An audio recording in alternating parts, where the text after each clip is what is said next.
Waalaikumsalam warahmatullahi wabarakatuh. Bismillahirrahmanirrahim. Alhamdulillah alladzi bi ni'matihi tatimmu shalihat. Asyhadu an la ilaha illallah wahdahu la syarika lah. Wa asyhadu anna Muhammadan abduhu wa rasuluhu la nabiyya ba'dahu. Allahumma shalli wa sallim wa barik ala Muhammad wa ala alihi wa ashabihi wa ala man ittaba'a hudahu. Ya Allah, muliakan jamaah salat maghrib, ikhwan akhwat fillah, Allah wa iyyakum bisihhati wal afiyah. Puji dan syukur kepada Allah selalu kita panjatkan. Berdiri sholawat serta salam di pinggir jalan. atas Nabi kita Muhammad sallallahu alaihi wasallam. Semoga selalu Allah limpahkan juga atas keluarga, sahabat dan pengikut beliau sepanjang zaman. Jamaah salat maghrib rahimakumullah. Hari ini insyaallah kalau tidak salah sudah memasuki tanggal 18 Dzulqa'dah. Artinya kurang lebih berapa 12 hari atau 11 hari kita akan memasuki bulan Dzulhijjah. Lalu kemudian 10 hari berikutnya 10 hari yang oleh para ulama disebutkan merupakan 10 hari yang dimaksud dalam surah Al-Baqarah. Allah berfirman, A'udzu billahi minasyaitonir rajim, wal fajr wa layalin 'ashr. Demi waktu fajar dan 10 malam. Di antara penjelasan para mufassir yang dimaksud dengan 10 malam itu adalah 10 malam pertama bulan Dzulhijjah. Di samping itu hingga 10 Dzulhijjah itu Allah pertemukan dengan kita, masih ada beberapa kesempatan kita untuk bermuzakarah, sama-sama mengulang kembali pelajaran dan kajian, baik menyangkut tentang apa saja yang sejatinya baik kita lakukan, termasuk yang berkenaan dengan ibadah kurban. Jadi kalau tema kita pada malam hari ini belum selesai, itu artinya mudah-mudahan Allah panjangkan umur kita sehingga pada kesempatan berikutnya kita lanjut. Dan pada malam hari ini ulun ingin menampilkan penjelasan Syekh Sayyid Sabiq di dalam bukunya Fiqhus Sunnah. Demikian juga Syekh Abu Abdillah Sadruddin Muhammad bin Abdul Rahman bin Husain Ad-Damashqi Al-Utsmani Syafi'i, salah seorang ulama hidup di abad ke-8. Beliau wafat tahun 780 Hijriah. Bukunya berjudul Rahmatul Ummah fi Ikhtilafil A'immah. Bagaimana kita merajut kebersamaan, saling belajar untuk mendewasakan diri ketika berhadapan dengan pandangan-pandangan yang mungkin tak mungkin kita indahkan, itu berbeda. Makanya judulnya Rahmatul Ummah fi Ikhtilafil A'immah, rahmat untuk umat di dalam perbedaan para ulama-ulama. Di mana buku ini merupakan rangkuman dari kitab fikih 4 mazhab yang ditulis oleh Abdul Rahman Al-Juzairi. Jadi Al-Fiqh Al-Madahib Al-Arba'ah yang ditulis oleh Syekh Abdul Rahman Al-Juzairi sebanyak 5 jilid versi Arabnya, lengkap dengan dalil, penjelasan, sehingga buku tersebut sampai berjumlah 5 jilid.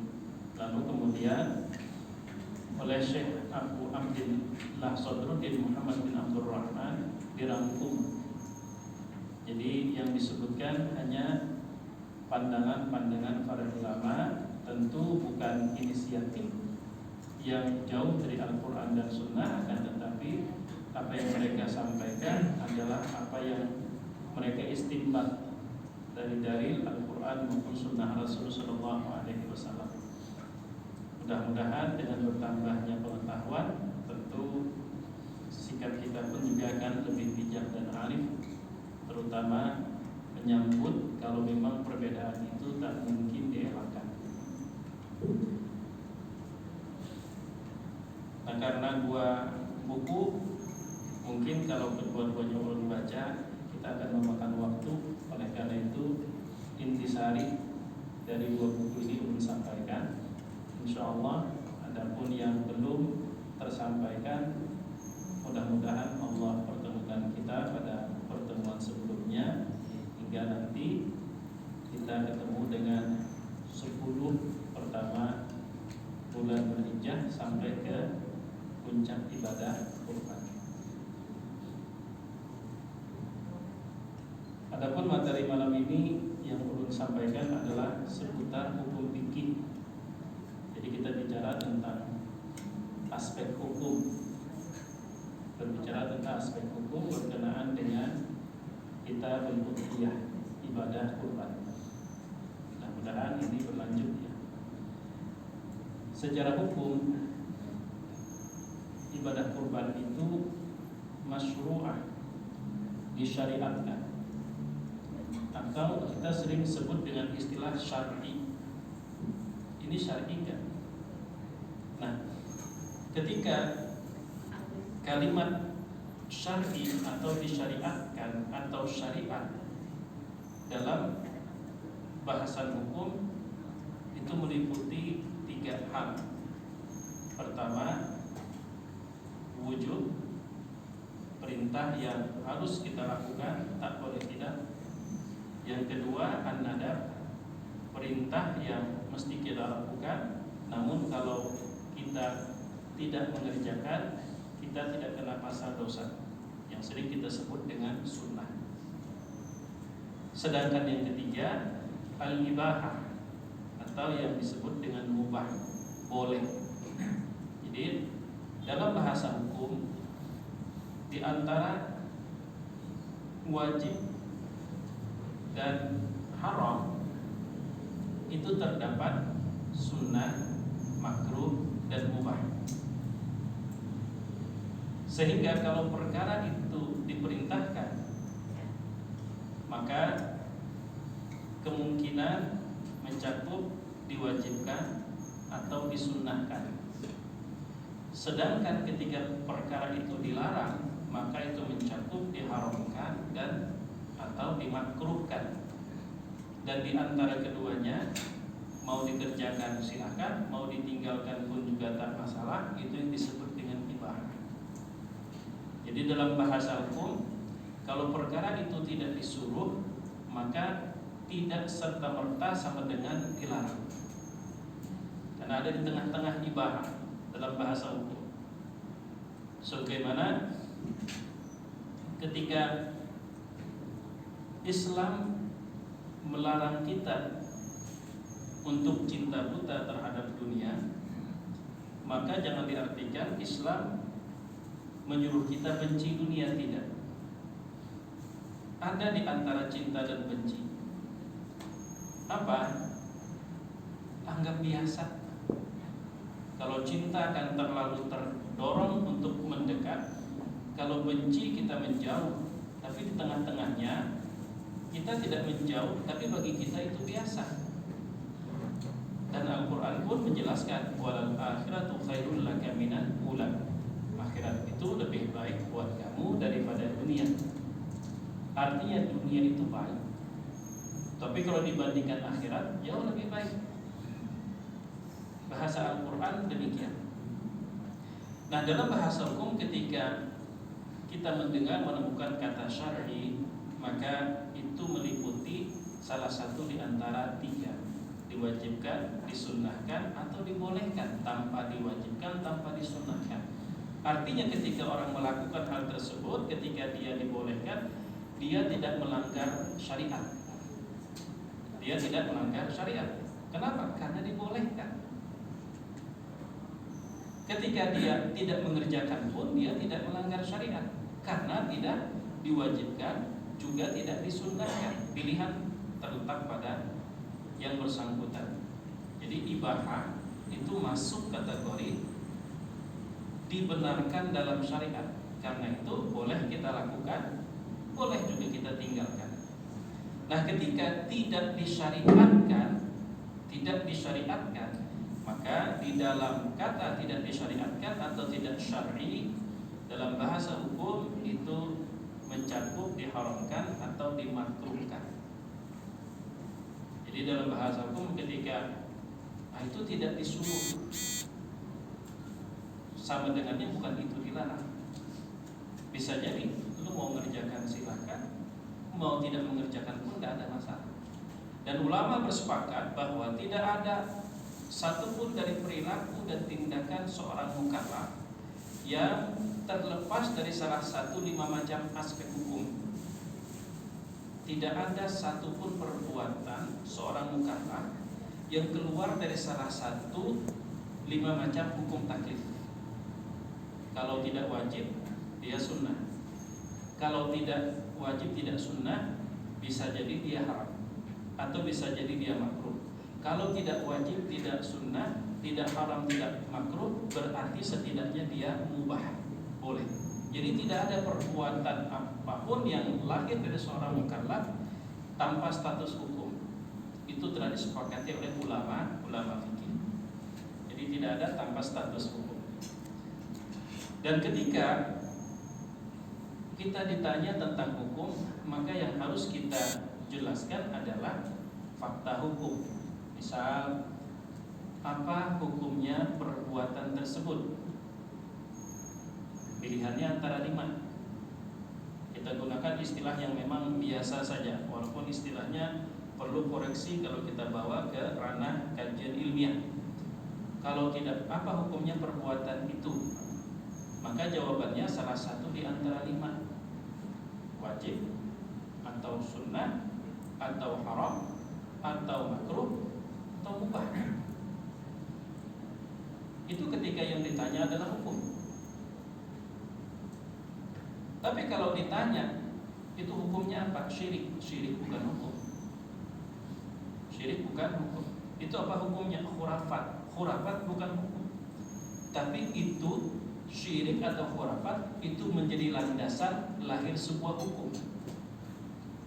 Itu apa hukumnya? Haram. Kenapa? Karena dia mengandung perbuatan syirik. Itu apa hukumnya? Makruh. Kenapa? Baru disebutin alasannya. Itu kenapa hukumnya? Wajib. Apa hukumnya? Wajib. Kenapa? Karena Allah memerintahkan dalam surah ini, ayat ini. Jadi kalau bicara tentang hukum, maka choice-nya, istilahnya kan pilihan cuma satu di antara 5. Sehingga dengan demikian kita berusaha untuk menantang agar tidak rancu. Terkadang kita bicara hukum, tapi yang kita jelaskan adalah sesuatu yang bukan masuk istilah-istilah hukum. Nah, sekarang tentang ibadah kurban. Dari pada dasarnya semua bersepakat karena berdasarkan firman Allah di dalam firman-Nya, A'udzubillahi minasyaitonirrajim, surah Al-Kautsar, Inna a'tainakal kautsar fasholli lirabbika wanhar inna syani'aka huwal abtar. Fasholli lirabbika wanhar. Perintah untuk menyembelih hewan kurban. Nah, berdasarkan ayat tersebut demikian juga beberapa sabda Rasul sallallahu alaihi wasallam, maka titik yang mempertemukan semua sudut pandang para ulama, mereka mengatakan ibadah kurban adalah perkara yang disyariatkan. Perkara yang disyariatkan. Artinya kalau perkara yang disyariatkan, udah pasti dia bukan haram, udah pasti dia bukan makruh. Tinggal lebih jelasnya disyariatkan itu apa? Apa diwajibkan? Atau hanya sebatas sunnah? Atau hanya sekedar lu mau mengerjakan silahkan, mau enggak juga enggak masalah. Maka dalam hal ini Imam Malik, Imam Syafi'i dan Imam Ahmad, serta murid Imam Abu Hanifah yang bernama Muhammad bin Hasan dan Abu Yusuf.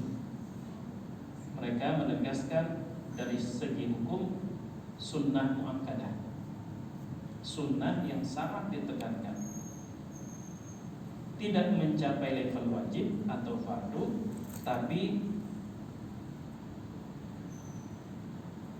yang tidak melakukannya padahal dia mampu layak untuk mendapatkan kerugian yang begitu sangat besar walaupun tidak mencapai level wajib. Imam Malik, Imam Syafi'i, Imam Ahmad, kemudian dua murid Imam Abu Hanifah, Muhammad bin Hasan, Abu Yusuf, ini bersepakat memahami dari ayat Al-Quran, memahami dari hadis-hadis Rasulullah SAW. Mereka mengatakan bahwa hukumnya hanya sunnah, tapi sunnah yang sangat ditekankan. Sementara Imam Abu Hanifah mengatakan hukumnya wajib. Hukumnya wajib bagi orang yang tidak dalam perjalanan dan bagi orang penduduk perkotaan. Ada dua catatan. Jadi tidak wajib secara mutlak. Imam Abu Hanifah tidak mengatakan wajib, atau mazhab Hanafi tidak mengatakan wajib secara mutlak, tapi wajibnya bersyarat. Pertama, dia tidak sedang dalam perjalanan, dan yang kedua, dia adalah warga atau penduduk perkotaan. Penduduk perkotaan. Artinya, kalau dia sedang dalam perjalanan atau dia tidak sedang dalam perjalanan, akan tetapi dia termasuk orang pedesaan atau orang pedalaman, maka sama dengan ulama yang lainnya, level hukumnya hanya sampai ke tingkat sunnah muakkadah. Selama ini kan kita hanya diberikan satu gambaran yang secara garis besar. Imam Abu Hanifah mengatakan wajib, padahal Imam Abu Hanifah mengatakan wajib dengan dua catatan. Pertama, tidak dalam perjalanan, dan yang kedua, dia adalah warga atau tinggal di perkotaan. Nah, sekarang ada sebuah sabda Rasul Shallallahu Alaihi Wasallam yang kemudian juga mendasari bahwa satu ekor kambing yang standar untuk kurban itu mencukupi seseorang dan keluarganya di rumah. Maksudnya apa? Nah, kita ambil mayoritas yang menyimpulkan sunnah. Perlu kita ketahui dari pandangan hukum, dari aspek hukum, sunnah ataupun perintah ya secara umum terbagi kepada dua. Pertama, perintah yang ditujukan kepada setiap individu disebut dengan fardhu ain. Kewajiban yang ditujukan kepada setiap individu disebut fardhu ain. Kemudian kewajiban yang ditujukan secara kolektif itu disebut dengan fardhu kifayah. Demikian juga perintah yang bentuknya sunnah. Ada sunnah ainiyah, sunnah yang berlaku untuk setiap individu, artinya setiap individu dituntut untuk mengerjakannya. Yang kedua, sunnah kifayah, sunnah yang ditujukan secara kolektif. Nah, di antara sunnah yang ditujukan secara kolektif adalah menjawab salam. Itu wajib ya, fardhu kifayah ya. Di antaranya adalah ibadah kurban. Jadi ibadah kurban ini ditujukan per kakak, per keluarga. Jadi satu rumah ya, satu rumah terlepas berapa anggota di dalam rumah tersebut, itu dituntut secara kolektif untuk melaksanakan ibadah kurban setiap tahun. Jadi bukan sekali seumur hidup. Karena ada sebagian masyarakat ketika diajak kurban tahun ini, kan sudah tahun tadi, seakan-akan itu cukup sekali seumur hidup.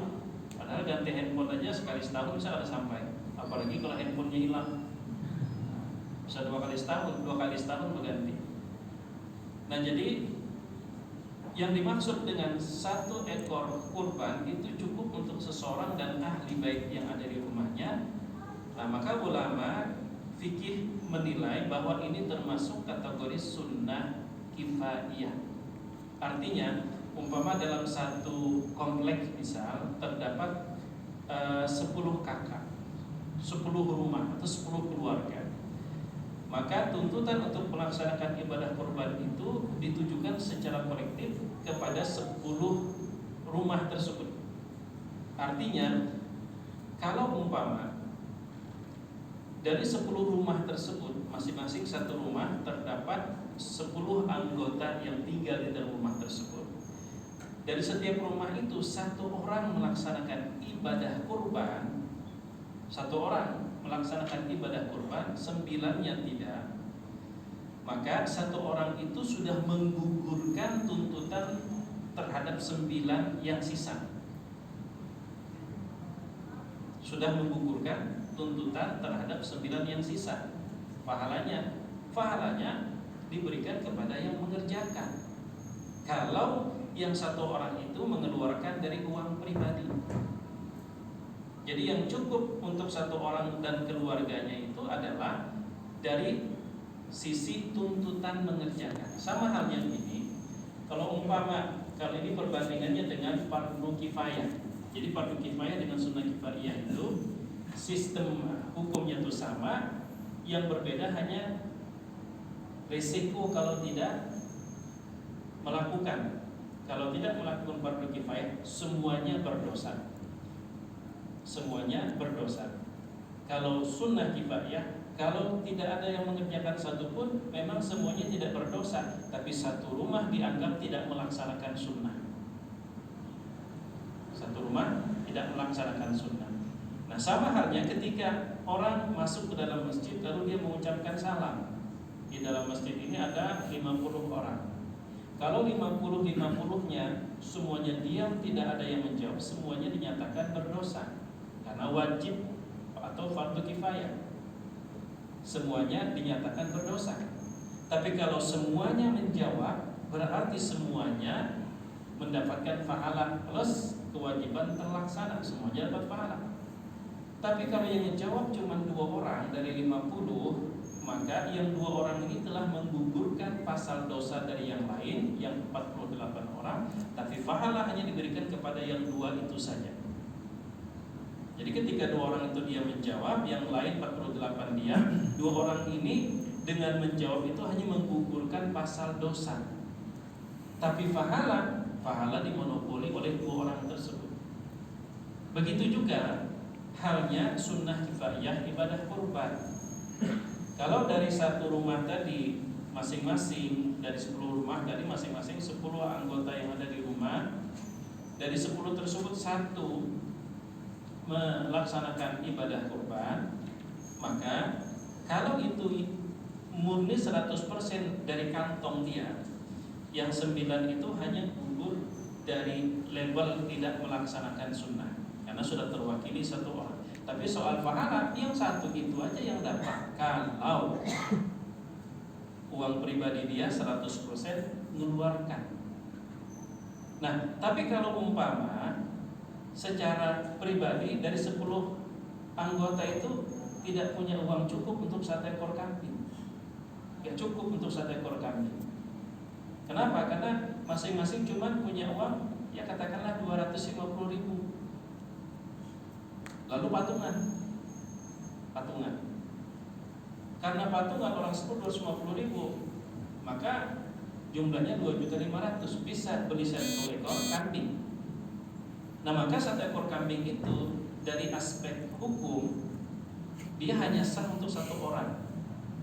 Tapi dari segi pahala, Allah Maha Adil. Yang terlibat dalam hal tersebut akan Allah berikan pahala pula. Akan Allah berikan pahala. Jadi kalau umpama, jangan khawatir ya, formalnya memang dia hanya untuk 1 orang, formalnya hanya untuk 1 orang, tapi karena yang 9 terlibat dalam memberikan dana, maka insya Allah semuanya Allah berikan pahala yang sama. Allah berikan pahala yang sama, sehingga tidak perlu khawatir. Ngaran aja berdulu, itu kan formalnya dari segi hukum ya untuk satu nama. Tapi karena yang 9 ini ikut terlibat, masing-masing kumpulan 250.000 kali 10 sama dengan 2.500.000 bisa melaksanakan untuk satu nama formalnya, maka secara hukum memang sah untuk satu nama. Akan tetapi di sisi Allah, jangankan hal seperti itu, man dalla ala khairin falahu mithlu ajri fa'ilihi. Kata Rasul, barang siapa yang menunjukkan suatu kebaikan kepada orang lain, lalu karena sebab dia tersebut orang itu bisa melakukan kebaikan itu karena ditunjukkan, maka yang menunjukkan itu Allah berikan pahala yang sama dengan yang melakukan. Nah, ini yang perlu kita bangun konsep pemahaman dan kesadaran agar pertama, di mana kita tinggal dengan seberapapun anggota keluarga tidak terponis label tidak melaksanakan sunnah, maka bisa kita lakukan secara kolektif. Kalau masing-masing dituntut nggak punya uang 2.500.000, tapi kalau umpama patungan, kemudian persoalan dan ngaran undaja itu formalitas hukum, tapi di sisi Allah Subhanahu wa taala siapapun yang terlibat Allah kasih pahala. Jangan khawatir, itu secara hukum. Nah, kemudian Imam Abu Hanifah kenapa kok sampai mengatakan wajib, sementara mayoritas hanya sampai ke level sunnah muakkadah. Imam Abu Hanifah karena menemukan sebuah hadis Rasul Shallallahu Alaihi Wasallam. Apa kata Rasul, dan ini sudah sering kita dengar, barang siapa yang memiliki kemampuan tapi lalu dia tidak melaksanakan ibadah kurban, mohon maaf, jangan dekati musola kami, jangan ikut lebaran, jangan fala yaqrabanna musallana hada, jangan dekati, ikuti kami, jangan musola kami, jangan dekati. Artinya kalau Rasul menegur begitu sangat keras atau mengancam begitu sangat keras, masa kalau sekedar sunnah saja? Nah, sementara mayoritas itu sudah mengambil sikap di tengah. Iya, betul, sunnah, tapi ada embel-embel sunnah muakkadah. Nah, jamaah yang dimuliakan Allah, namun ibadah kurban ini bisa saja menjadi wajib hukumnya dan sepakat. Menjadi wajib dan sepakat ulama mengatakan wajib itu apabila terdapat salah satu dua hal. Yang pertama dinazarkan, saya bernazar tahun ini kurban, jadi wajib. Dosa dia kalau tidak melaksanakan. Jadi kalau dinazarkan. Yang kedua, kalau dia berucap, tahun ini saya akan berkurban, didengar oleh orang jadi wajib. Atau umpama dia ke tempat penjualan hewan kurban, atau dia beli seekor hewan kurban kambing atau umpama sapi untuk jatah 7 orang, lalu dia katakan di depan orang lain, ini untuk ibadah kurban saya tahun ini, maka jadi wajib dia melaksanakan ibadah kurban.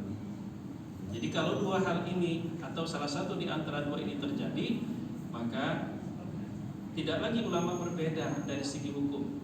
Mereka sudah bersepakat hukumnya jadi wajib.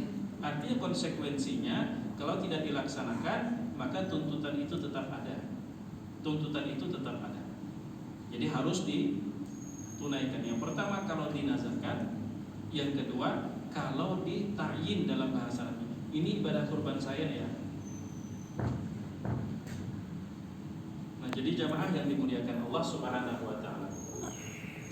Nah, kemudian ada hal yang juga perlu kita sosialisasikan, mengingat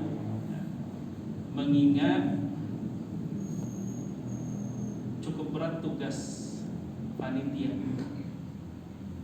Di beberapa waktu yang lalu, beberapa orang sahabat, tolong Pak Ustadz kalau memang ada kesempatan, mohon disampaikan agar panitia tidak kewalahan. Dalam Islam, dalam fikih, hukum itu terbagi kepada dua. Yang pertama, hukum untuk kondisi normal, di mana tidak mengarah kepada hal yang menyulitkan atau memberatkan. Yang kedua, ini disebut dengan azimah, Sedangkan yang kedua, di mana kondisi sudah mengarah kalau bertahan tetap dengan cara yang seperti itu, maka akan membuat hal yang cukup berat yang disebut dengan masyaqqah. Maka di sini hukum yang berlaku bukan lagi azimah, akan tetapi rukhsah. Di mana kebijakan seperti ini berdasar salah satunya firman Allah di akhir surah Al-Baqarah, la yukallifullahu nafsan illa wus'aha. Allah tidak membebankan siapapun kecuali batas kemampuannya. Satu. Yang kedua, dalam surah Al-Hajj, wa ma ja'ala 'alaikum fid-din min haraj. Allah tidak menjadikan atas kalian dalam pelaksanaan agama itu min haraj, sesuatu yang membuat kalian itu serba salah dan kesulitan. Bahkan dalam surah Al-Baqarah menyangkut tentang ibadah puasa, yuridullahu bikumul yusra wa la yuridu bikumul usra. Allah menginginkan yang mudah, Allah tidak menginginkan hal yang sulit. Dan itu dibuktikan dari beberapa fakta hukum yang kalau kita runut satu persatu, kondisi seseorang sehingga dia tidak harus melaksanakan hukum azimah, dia melaksanakan hukum sementara yang disebut dengan rukhsah. Hukum sementara itu ada 7 macam bentuknya. Ada 7 macam rukhsah. Antara lain yang tadinya wajib dihapuskan, yang tadinya haram dibolehkan, yang tadinya dilakukan dengan cara tertentu boleh dilakukan dengan cara alternatif, seperti wudu, mandi wajib karena kondisi seseorang nggak mungkin menyentuh air atau karena airnya tidak ada, maka diganti rukhsah ibdal, diganti dengan tayamum.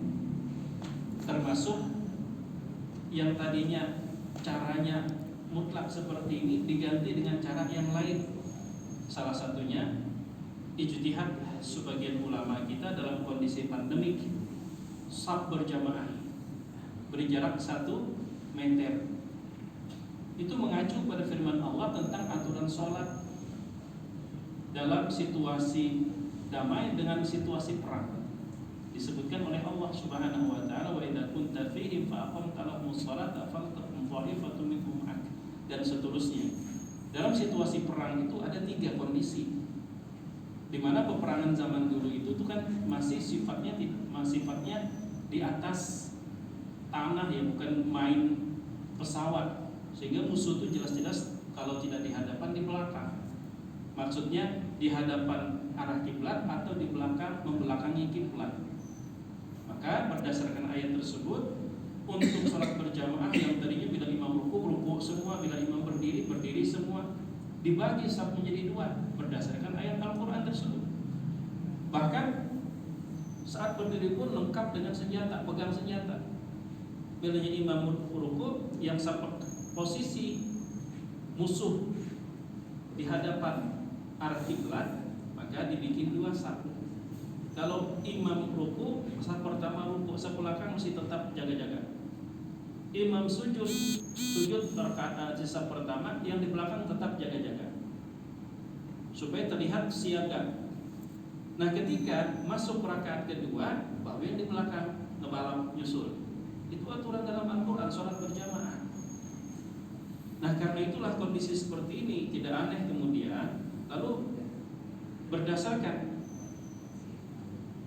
arahan dan maklumat dari ahlinya, dan dalam hal ini dunia kesehatan atau dunia kedokteran berbicara untuk mengantisipasi hal itu tidak melanggar aturan. Nah, itu yang tadinya berdiri bisa duduk, yang tadinya nggak mungkin duduk bisa berbaring, salah satunya berubah aturan.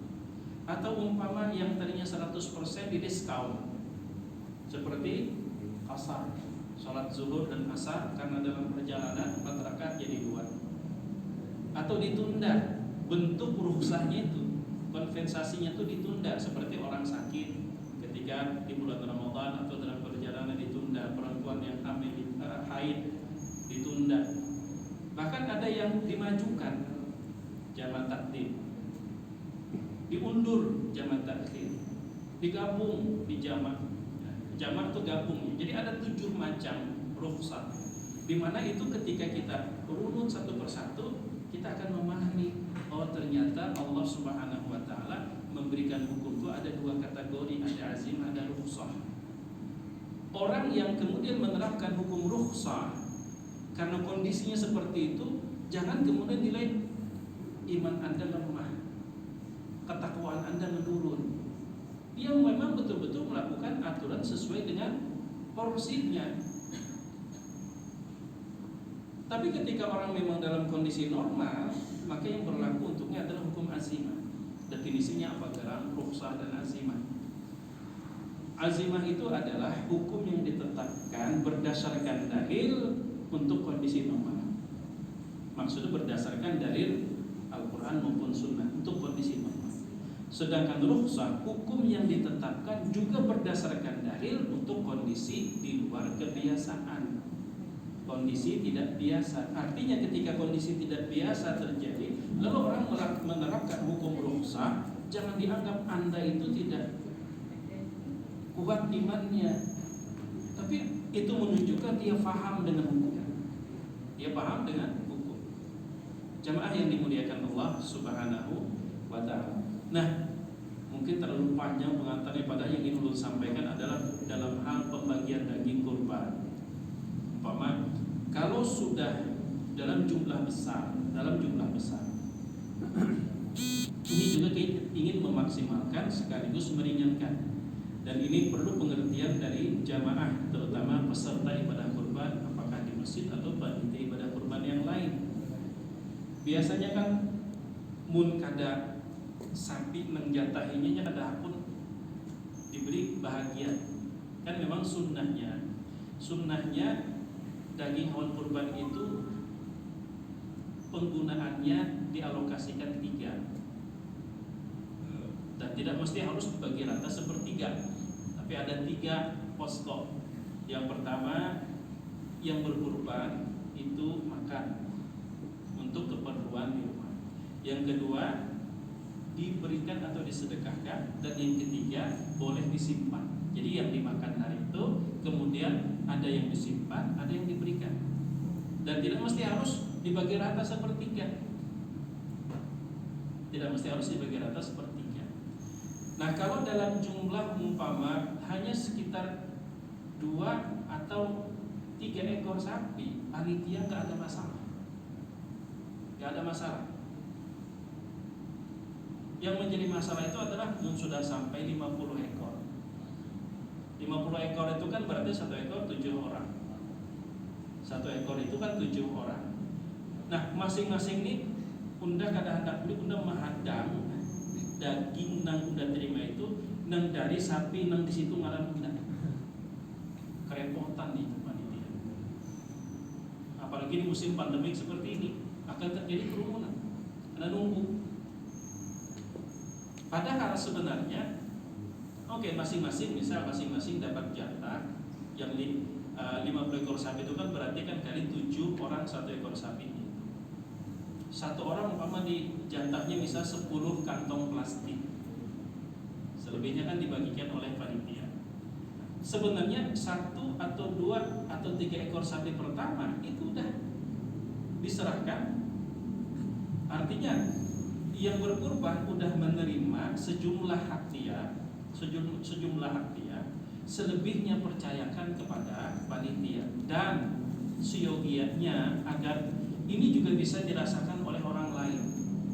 Jangan sampai umpama walaupun sekarang udah mulai canggih, pakai alat sudah merabahakannya, tapi kan syiarnya itu.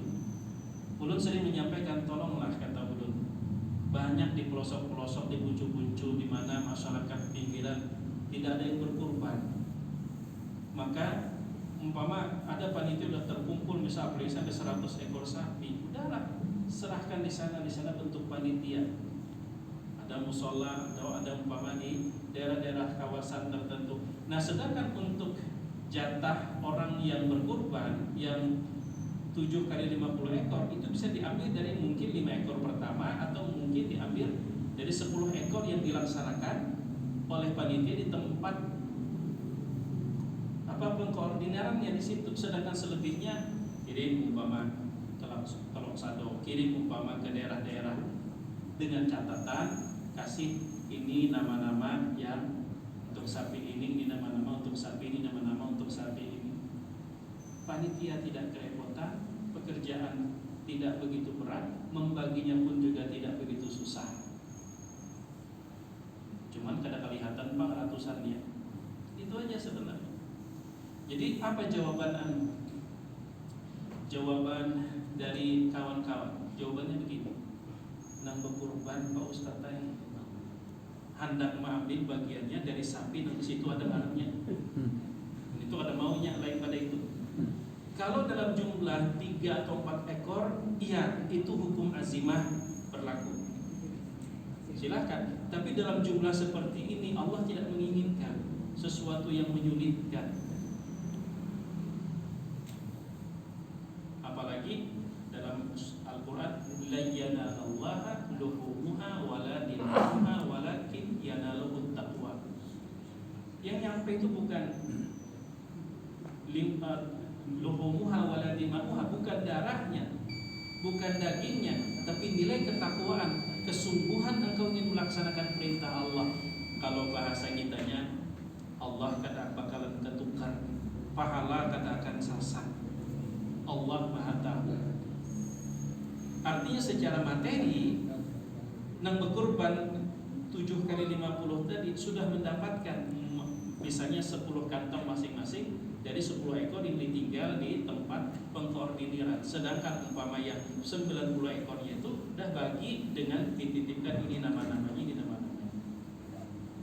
Pekerjaan jadi ringan. Sekaligus membaginya pun juga kada sulit.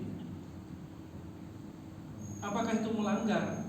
Kalau kita melihat dari prinsip dalam merumus hukum, itu tidak melanggar. Imam Al-Ghazali rahimahullah ta'ala, beliau menyebutkan sebuah kaidah fikih begini, idza dhaqal amru tasa' wa idza tasaqa. Kalau perkara perintah itu sulit dilakukan dalam bentuk tertentu, maka di situ pasti ada kelonggaran. Tapi kalau sudah kembali normal, maka kembali kepada hukum semula. Artinya kalau kondisi tertentu, maka yang berlaku rukhsah. Tapi kalau umpama kondisinya normal kembali, maka yang berlaku adalah azimah. Dan itu dibuktikan oleh fakta-fakta hukum yang ada 7 macam malah tadi yang belum sebutkan. Maka dari itulah Rasul mengatakan, wa may yuridillahu bi khairan yufaqihu fid-din. Barang siapa yang Allah kehendaki kebaikan, maka Allah pahamkan dia tentang perkara agama. Tidak sekedar cukup tahu, tapi faham, ngerti. Faqih, dari kata faqih. Bahkan di dalam firman Allah juga, yang akan membawa kebaikan sebagai ujung tombak dalam berdakwah itu adalah mesti harus faqih. Falaula nafara min kulli firqatin minhum ta'ifatun yatafaqahu fid-din wa liyunziru qaumahum idza raja'u ilaihi la'allahum yahtadun. Harus ada yang betul-betul memahami, tidak hanya secara lahiriah tapi juga sampai kepada substansi. Memang terkadang kita perlu untuk mengkaji substansi tanpa meninggalkan lahiriah, tekstual nasnya seperti apa. Nah, itulah yang kenapa membuat para ulama kita di zaman dulu melahirkan kitab-kitab fikih yang tebal-tebal. Tapi oleh kita sekarang kadang-kadang kita langsung balik kepada Al-Quran dan Sunnah. Betul. Tapi Anda punya kemampuan yang sejauh itu enggak? Kalau Anda tidak punya kemampuan sejauh itu, peribahasa analogi sederhananya, disediakan sebuah mobil, Anda mesti ke Martapura. Kalau Anda bisa mengemudi, bawa, silakan. Tapi kalau Anda tidak bisa mengemudi, mobil itu juga dipakai, cari supir yang ahli supaya tidak berisiko. Kalau Anda mampu, silakan Anda supir sendiri. Dan itu bagus, Anda bisa mengatur mau sampainya kapan, mau banyak singgah. Iya kalau kamu mampu. Tapi kalau kamu tidak mampu, mobil itu juga dipakai, tapi cari supir yang ahli. Itulah kenapa Al-Quran pun hanya mengatakan falaula nafara min kulli firqatin ta'ifah. Jadi firqah itu sekelompok orang.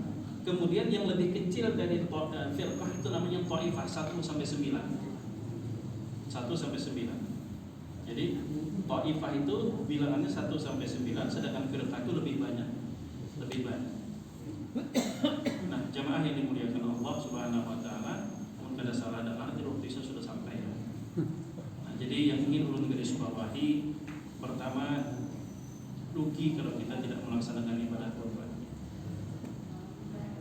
Sudah sering kita mendengar fadilah, keutamaan yang pahalanya setiap helai dari bulunya tersebut hewan kurban itu Allah catat kebaikan. Bahkan saking cepatnya itu sebelum darahnya itu sampai menetes ke tanah sudah diterima di sisi Allah Subhanahu wa taala. Toh perbandingannya kan kita 1 tahun ini sampai 2 kali ganti HP, apalagi 5 kali hilang 5 kali berganti.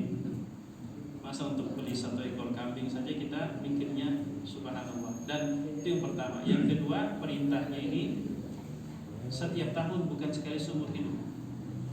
Kemudian yang ketiga, bahwa tadi udah ulun jelaskan maksud dari sunnah kifayah.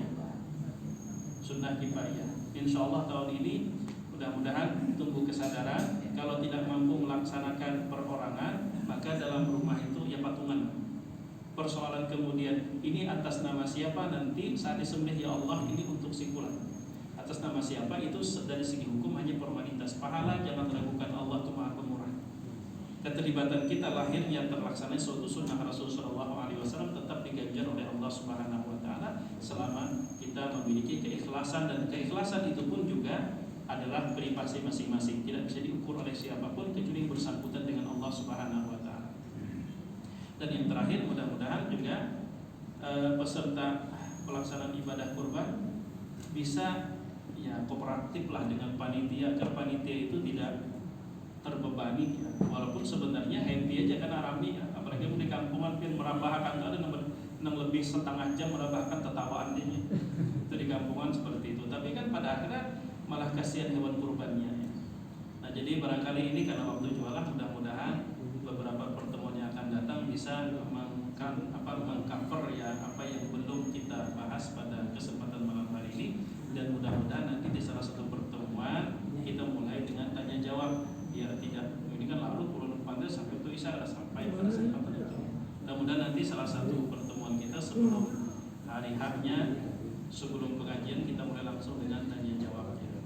Nah, ini dulu yang dapat ulun sampaikan. Salah-salahnya mohon maaf. Terima kasih atas waktu dan kesempatannya. Jazakumullahu khairan. Subhanakallahumma wa bihamdika asyhadu an la ilaha illa anta astaghfiruka wa atubu ilaik. Assalamualaikum.